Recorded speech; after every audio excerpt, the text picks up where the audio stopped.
Hello, ladies and gentlemen, boys and girls, football fans of all ages. This is Tim May along with Bill Rabinowitz. And Bill, obviously I'm playing hurt today. My glasses broke just before the opening Urban Meyer preseason press conference of the year. Put a little tape on them. They're holding together so far. How are they looking? You're a gamer. You're a tough guy. I may have to bow out though if one starts drooping on me because I definitely don't want to see two of you. But I digress, Bill. Here's Ohio State. They're days away from Bowling Green. Here's Bowling Green with a brand new coach, a bunch of brand new players, a quarterback that played 2 years ago starting again. Here's Ohio State with 16 new starters, 8 each on offense and defense. Do we really know what's going to happen Saturday? No, we really don't. I mean, Bowling Green's got, as you alluded to, a whole new coaching staff. Most of those guys haven't even coached at Division I level. Ohio State, in terms of preparations, really not going to know a whole lot how to prepare. They're going to have Texas Tech film from where their coaching staff came from, but who knows? And obviously Ohio State has 16 new starters, and the kicker now. We found out today that Sean Nurnberger is out with a groin injury, and a walk-on Tyler Durbin will be handling the kicking duties. Obviously Cameron Johnson's still a punter, but Tyler Durbin will be handling the kicking duties. Not only is Tyler Durbin handling the kicking duties, he was I'll just take these off. He was a soccer player at James Madison University. Now he's one of these fifth-year graduate sort of fellows who's got 1 year left and decided to see if he could become a kicker at Ohio State. The way I understand it, he's never kicked in a football game ever. And the first time he ever kicked a football in any kind of meaningful way was out here in preseason camp for Ohio State. Yet he's penciled in. Well, not penciled in. He's pretty much in marks a lot there as the starting kicker for Ohio State, at least for the opener. So that was a little bit of a curveball. Then we also found out today that Torrance Gibson, the talented athlete from American Heritage High School in Fort Lauderdale, has been suspended for fall semester from school due to a student code conduct violation. And, how much we'll get into that, remains to be seen, but he won't definitely be around. Those were the two biggest news items of the first day of game week for Ohio State in 2016. Up until then, with the exception of the injury early to Malcolm Pridgeon and Darius Slade suffering a ruptured Achilles, it's been a very quiet camp. Yeah, it was, and obviously before that, Bronte Dunn was dismissed from the team. Other than that, that was before the camp. Right, but it's been very quiet. Everything kind of been going on behind the scenes. Media has not been allowed to practice, so it's going to be a mystery to us as much as it is for everyone else. But here's the thing: everyone knows that Ohio State has a lot of talent, and these guys have been waiting for at least 1 year, in some cases 2 years, to get a chance to play. This is their moment. I thought you were going to go on and on and on. In my opinion, two biggest guys to watch on offense on Saturday, I'll just jump right into it. Mike Weber at running back. Make it 3 people. Mike Weber at running back, Noah Brown at wide receiver, and Curtis Samuel, wherever it is, he ends up lining up from one play to the next, either hybrid back, which is a receiver sort of position in the slot, or running back. He's basically the backup running back to Mike Weber. Those are the 3 guys, if in fact the line plays the way it should. And remember, that line is going to include a freshman starter at left guard, first-year freshman starter in Michael Jordan. If that line plays the way it should, they think this offense can go places in a hurry. You think about last year, with all the talent they had, not once did they score 50 points. The year before, they scored 50 points 6 times. So the pieces were there last year, but it didn't mesh for whatever reason. Now, I'm not saying they were a bad offense. They scored 49 a few times, but they never really quite took off the way you thought they would. I'm not sure. Got in the 40s against Michigan, too, which was pretty good. Right. So, obviously it wasn't a bad offense, but it wasn't what people thought it would be. This year you've got some question marks, but you don't have a question mark at the number 1 position, the most important position. JT Barrett is back. It's clearly his offense, clearly his team. And I think that makes a huge difference. Last year at this time, we did not know who the quarterback was going to be. Most people probably thought it was going to be J.T. Barrett. I did. And then at Virginia Tech, here comes Cardale out of that huddle. And so I think that's a huge thing for J.T. Barrett to know that he's the guy for the first time. I'll be very curious to see what other wide receivers jump out on Saturday. I feel pretty good that Noah Brown, based on what everyone said, will be very good.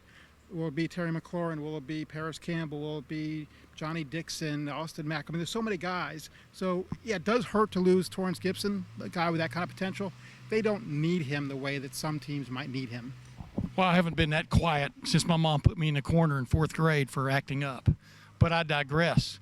I mean, the interesting thing is, like Ed Warner, when we were talking to him earlier, is when he started naming off receivers who could play a role on this team, he was actually leaving out guys who you know are going to play because there are so many names involved. I mean, he actually forgot about not Noah Brown. He forgot about Johnny Dixon. I mean, and Johnny Dixon, by all accounts, has had a tremendous camp, as even Ed Warner noted. I mean, this is going to be an interesting group to watch. Paris Campbell, like you said, he started the game last year against Virginia Tech because they had a couple of receivers that were disqualified for that game. 3 receivers, really, when you think about it. You know, and a guy I'm very much looking forward to, just because he's been healthy all through camp, is Dontre Wilson at that hybrid back. You know, if he comes along and they can use Curtis Samuel in a few more creative ways, it could be an interesting early season. And Corey Smith's another guy, 6th-year guy, got an extra year, had almost the exact same injury that Noah Brown had last year, compound leg fracture. This is his last chance. He really wants to take advantage of it. There's a lot of guys fighting for position. So what's gonna happen is that even if the guys start this week, they know if they don't show up for practice every day, every week, their spot's in jeopardy. Yeah, and you know, you've been covering football not as long as I have, but for a long time. We all know it always dissolves into 4 or 5 guys, who are the creatures of habit for the offensive play calling. And you know, right now you get the idea it's going to be Mike Weber. I'm talking about past J.T. Barrett, Mike Weber, Curtis Samuel, maybe Dontre Wilson if he comes along, Noah Brown and Corey Smith at the wide receiver spots, Terry McLaurin. By all accounts, has had a pretty good preseason camp. They need that guy that's going to take the top off the defense. He didn't really rise to that last year. They're just guys to really keep your eye on, and that's the way coaches work. I mean, you found out Marcus Ball was kind of banged up in the middle of camp at tight end. Now he's coming along. In the meantime, a guy who's risen, in my opinion, from almost forgotten is H.A. Alexander as a backup tight end. And be interesting to watch that whole thing. And, of course, offensive line, we've already talked about that. They're going to have a freshman at left guard. I mean, he's been here for, 7 months now, Michael Jordan, who enrolled early, but wow, that's a lot of pressure. That's a lot of pressure, but the reason they've given him this responsibility is they feel like he can handle it. He's not been overwhelmed by anything. We talked to him at Media Day, very composed, mature young man. They wouldn't put him in this position if they didn't think he could succeed. And so that's the offense. On defense, again, 3 returning starters, Garyon Conley, Tyquan Lewis, and, of course, Raekwon McMillan. Almost the same story. They feel very good about the potential that they have on defense. You still don't know who the cornerback is going to be, at least as of now, opposite Conley, Marshawn Lattimore, Denzel Ward. Linebacker, it's going to be Chris Worley and Dante Booker. Defensive line is going to be, and you've written about this, it's going to be 8 guys minimum. So they feel like they can just roll guys in and not lose anything. Yeah, and his safeties, Malik Hooker and probably Damon Webb. I mean, you got Eric Smith sitting there. I mean, there are going to be new guys to view, but anybody paying attention in the spring game or through the spring, and some of our Sterling reports noted that Malik Hooker was making plays, man. I mean, they really feel good about where this guy's coming from. They lost both safeties. I mean, these are big-time guys, both of whom are going to end up playing in the NFL, it looks like, or have a good shot in Von Bell and Tyvis Powell. And those are big shoes to fill, but they think they are. I don't know about you, but I've been getting the hints all along that it's probably going to be Marshawn Lattimore at that one cornerback spot, because when Kerry Combs talks about him, his eyes light up. And he just gushes about him, but then also Denzel Ward's very fast. But I mean, they like both of those guys. Yeah, Lattimore, the question is not anything to do with his ability, it's the hamstrings. And right. They've done all kinds of high-tech things to try to keep his hamstrings healthy, and by all accounts, they have been. And so, but again, you need more than 2 cornerbacks. Garyon Conley, okay, you can leave him kind of on an island. The other 2 are going to be duking out for a while. And you've got Damon Arnett's in the mix, too. That's the thing. You've got so many different guys at all these positions. You have more depth than you probably ever had. You just don't know who the starters are going to be. Yeah, and they have an interesting schedule, in my opinion. I started off with talking about Bowling Green, Mac Champion coming in. This is a team that loves to play offense. That's not going to change under Mike Jinks. They're going to play big-time, up-tempo offense. It does appear. I mean, the guys from Texas Tech, for goodness sakes, And so they're going to bring in some rapid-fire, up-tempo kind of offense. So this defense is going to be tested right off the bat. And then you got Tulsa. Tulsa was 125th in the nation last year in total defense. But on offense, man, they scored on a lot of people. So, these are going to be tests for this Ohio State defense the first 2 weeks, just to see if they have their feet under them. And who's after that?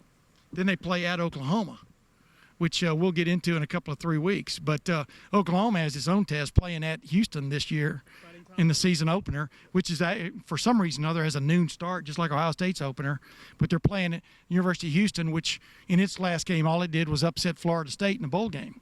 And under, of course, Tom Herman's guidance, that's a team to keep your eye on this year.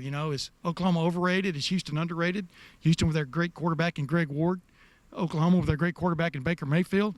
I mean, who knows if the luster's going to be off that star a little bit when Ohio State goes to Norman in 3 weeks. It'll be interesting because obviously Ohio State fans have an affinity for Tom Herman. They'll want Houston to win that game because of that. But then, it serves Ohio State's interest for Oklahoma to beat Houston and have that game be even bigger. So, there'll be some conflicted feelings among Ohio State fans, I'm sure. Yeah. I'm just interested in, final analysis. I'm just interested to see how this offense hits the ground running. And by running, I mean going after it,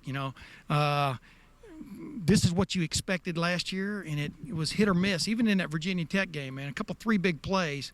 Braxton Miller, Ezekiel Elliott going the distance, and then that pass to Curtis Samuel. Well, really, I think the coaches were upset that Cardale Jones didn't throw it somewhere else on that play. But Curtis Samuel made a hell of a play. But those were 3 huge plays that kind of got them through that game. And everybody expected such great things out of such a veteran offense, and it just didn't click until they finally moved Ed Warner upstairs with the play calling, and really, at the same time, brought along J.T. Barrett again as the starter. Now J.T. Barrett's the guy. Ed Warner's going to be upstairs. I told him a while ago, I said, I'm looking forward to seeing you in the press box on Saturday, and he laughed. He understood the meaning of that. He didn't want to see you in the press box. Yeah, but no, he said, looking forward to seeing me also. That's what the look he gave me. But my point is, you just feel like there's going to be a little more symmetry, a little more chemistry with this offense right off the bat, even though they're replacing 8 starters. Yeah, I think you've hit on all those things. I think that last year, with Tim Beck having the final say-so in the play calling, a new guy, it just didn't click. And so Warner, it's hard to be a line coach and call the plays because you've got 5 guys, you're trying to talk to them, you're trying to figure out what works. You need to have that kind of clinical view. And now he has that. We saw what happened against Michigan and Notre Dame. That looked like the offense we expected to see all year. You said, hit the ground running. I'm almost more curious to hit the ground passing. I want to see the passing game because that's what I was alluding to. But they ranked 100th last year, 110th, whatever it was. 100th in passing offense. And you look at the talent. How can that possibly be? Now, obviously, you can ride Zeke pretty far, yeah, but you have to have that balance. I think that's been, in terms of the offense, the number one priority in the offseason is to get that passing game up to speed. We're going to find out on Saturday. Well, I think they're going to push that button a lot. I mean, I really do, because I think it takes, if you can get JT involved, maybe even on some rollouts, things like that, it takes a little bit of the pressure off the offensive line early, and then you can start hammering inside like they did at Michigan last year. That was a great game plan, in my opinion. But, we'll be back in a week, Bill, to talk about the season opener against Bowling Green, Ohio State season opener against Bowling Green, and look forward to the game against Tulsa in Ohio Stadium the coming week, and maybe even peek a little bit ahead. But until then, this is Tim May. Along with Bill Rabinowitz, hoping that Tim May's glasses get repaired in the next week.